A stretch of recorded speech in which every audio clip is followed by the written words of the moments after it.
Hey everyone, welcome back to another exciting episode of Attack Productions. Today I Bancroft being joined once again by Jimmy, Jason, and like always, Fluff.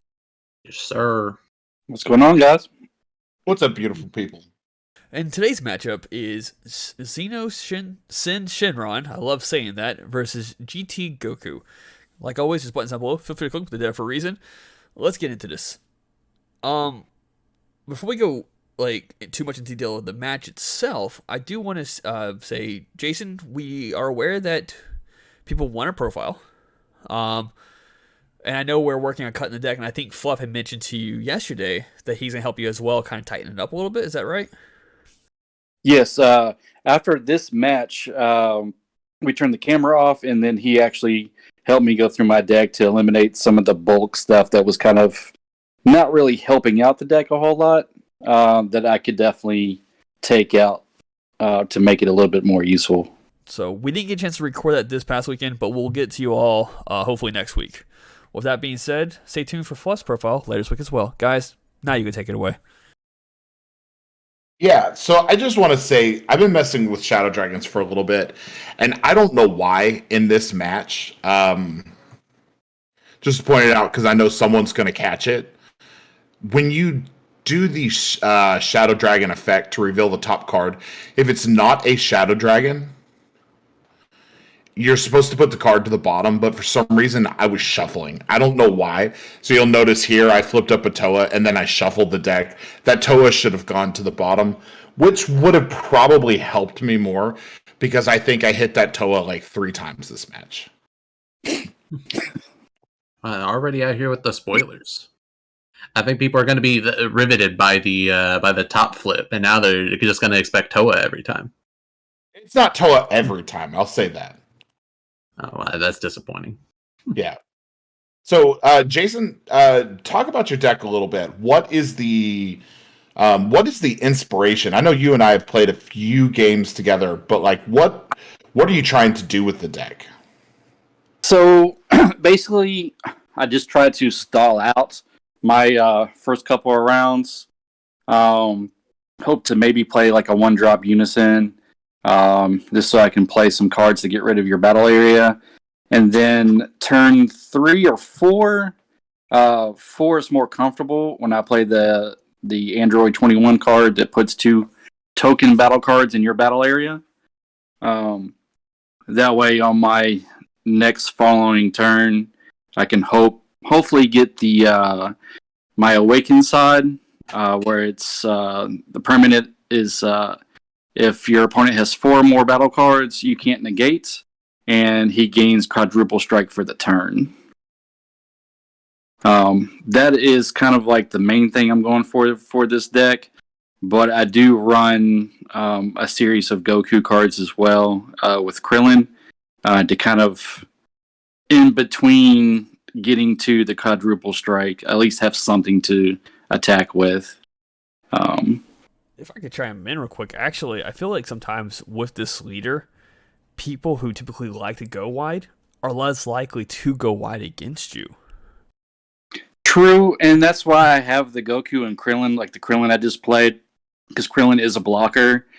So basically, this Goku and Krillin is just pretty much to kind of stall the game out a little bit longer until I'm able to play Android 21 to get more battle cards in my opponent's battle area. It's I kind of like that gimmick, and I don't necessarily have to do it. I can go pretty hard with the Goku cards if I feel more comfortable just going that way. So this deck actually has 2 different functions that I can rely on depending on how the game goes. I really like this leader because it almost kind of like soft floodgates your opponent, not as harsh as something like Hatchyak or like one of the actual like floodgate cards, but it puts this soft cap on your opponent where they're going to get punished if they try to go farther than that one limit. So it's a weird deck to play around. It's kind of almost like Finn in a way, where your opponent has to play so differently around this deck if that's one of the strategies they take, which is going wide. Yeah, definitely. This is one reason why I kind of built this deck is I noticed around the last like month, especially after you guys got back from Gen Con, most of everyone that I was playing against went extremely wide on the board. So I'm just like, well, I'm going to kind of stop that. That way I can get you guys to play at my speed versus me trying to like desperately keep up with you guys. I feel like this deck does that. For sure. Here, I know that Krillin can be problematic, so I'm going to warp that Krillin out. And that's really what this Shadow Dragon deck does, is it likes to warp everything that it can off the field, and while also milling critical pieces off the top of your deck as I activate extra cards. And I really think that I'm going to build a version of this deck that doesn't include the Unison, because after playing it this weekend, I really don't feel like you need the Unison. Yeah, I've played against you a couple times with this variation of Shadow Dragons, and I am far more scared of the 1-drop haze that plays out the 3 drops than any other card in your deck. Yeah, like I feel like that's an incredibly potent package. I would, yeah. Anyone who's familiar with the Xeno Syn Shenron knows that 1-drop could just spam problem cards. That's not once per turn, is it? I can't remember. It is once per turn. It is, but it's not. Does it have unique? No. So like you could potentially, if your opponent allows you to get like 2 on the board, that's crazy. If I remember correctly, I believe it's a limit 1. I believe it is okay, limit 1. Yeah, unfortunately, where we had a position to camera this time around, there's a huge glare on the mat, so it's kind of hard to tell about some of the cards. Yeah. We do apologize I'm about that. very sure that effect is limit 1. I am mistaken. It is just a once per turn. Oh, wow. Okay. Yeah. I couldn't remember. I know some of the Shadow Dragons, like especially the extra cards, all have limit 1 on them. So that's cool. Kind of knowing there that if I so chose, that Haze Shenron typically becomes like a target for opponent's removal a lot of the time. So you don't want to put multiples out just in case you get hit with something like it's 4K. Shocking right? Death Ball. Yeah, it's only 4K. So, and they're 1-drop. So anything takes them out. But such a flying low to the ground that you can get all of the value you need out of it just off of the turn that you play it. And plus that 3-drop Haze Shenron is somewhat of like a mini Thwarting the Dark Empire. Yeah, it really is. Like I've experimented with that card outside of Shadow Dragons, and like it has been fantastic in every list that I've played it in. I haven't tested Xeno Dragons in its with the newer cards, so I don't know how it stacks up to the rest of the package. But I feel like that's one of the key pieces for the card for that deck to me. It is the key piece. It is the most potent piece. And that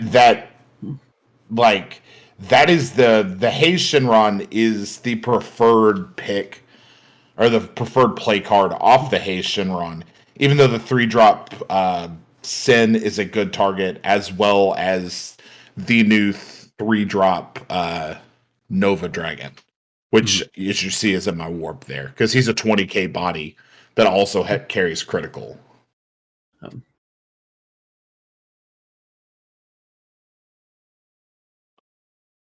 So a little, let's go more on the editor note of this. This is one of the videos that is not sped up, and out of curiosity, I know people are more used to seeing a quicker pacings because a lot of times we have to do 200 speed or even 150 speed.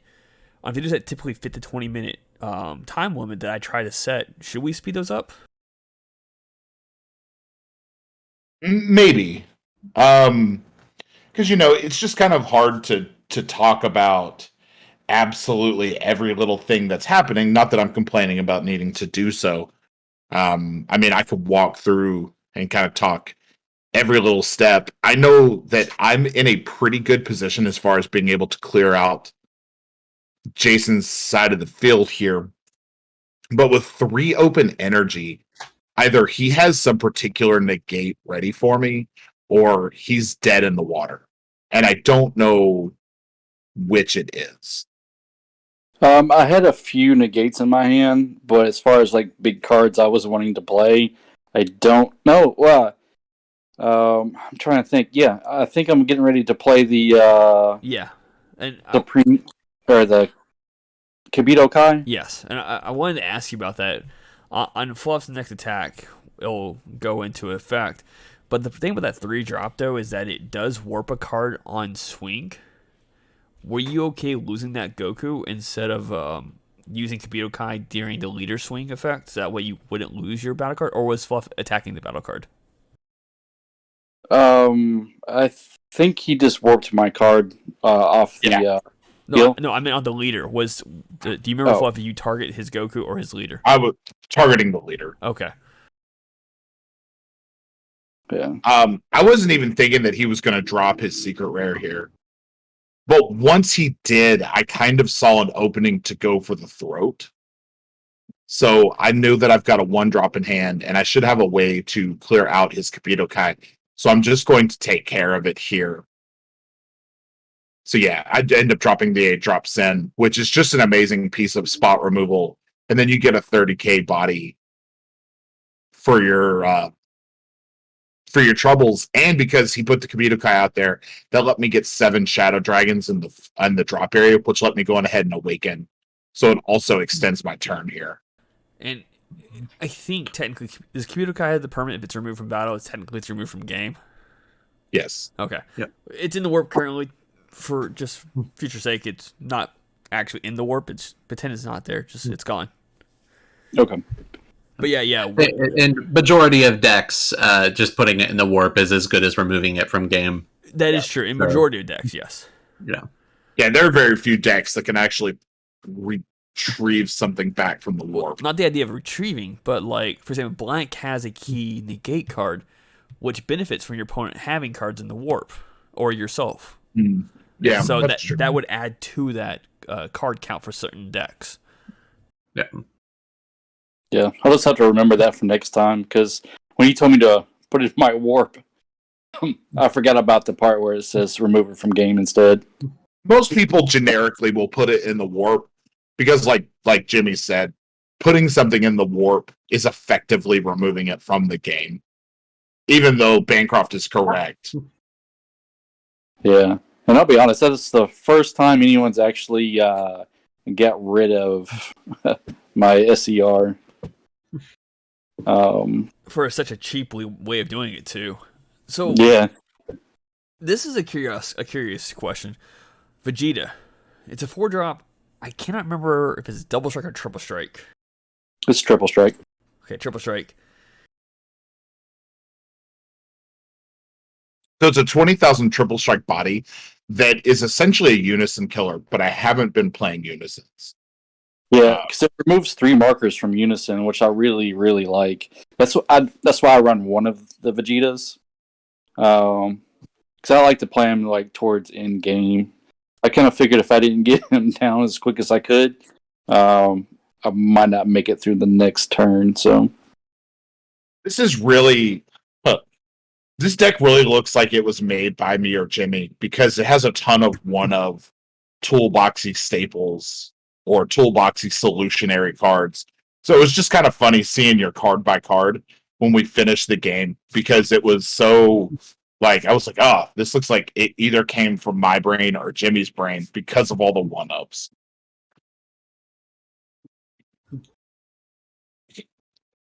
And here, I'm just comboing out, making him mill cards, spending my energy. I know he's going to swing with his lead after this, but I'm not too worried about him putting out any threats, and I know that I'm just going to take the damage off the leader.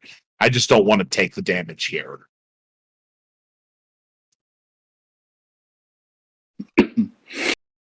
yeah, he did a really good job on getting rid of a lot of my negates from milling off the top of my deck. Yeah, that's the great thing is when you hit a mill and you can see it was something that your opponent really needed. It just feels good. So Fluff, talk a little bit about the mill component of Syn Shenron. I felt like when the deck was first announced and was being shown off, a lot of people kind of read it as a proper mill deck, where you kind of took it in a different direction. The deck doesn't mill nearly as aggressively as something like Janemba or Cooler does. So I don't think focusing on milling your opponent out is a particularly viable strategy, especially because you have to keep some of your energy for different negates or solutions at different points throughout the battle.